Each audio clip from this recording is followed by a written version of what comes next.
வாழும் வரை நிழல் என உடன் நான் வருவேனே.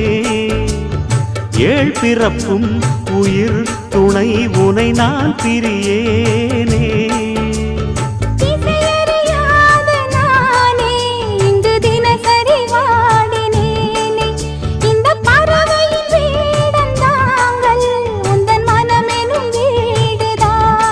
நீண்ட காலம் நேர்ந்த சோகம் நீங்கி போக நானும் தீண்ட யோகம் விளங்கிட. பூமிக்கொரு வாரம் என்று எண்ணி இருந்தேன், பூமுடிக்க யாரும் இன்றி கண்ணி இருந்தேன். சொந்தமின்றி பந்தமின்றி நானும் இருந்தேன், பொட்டு ஒன்று தொட்டு வைத்து பூவை அடைந்தேன். நன்றி சொல்லவே உனக்கு என் மன்னவ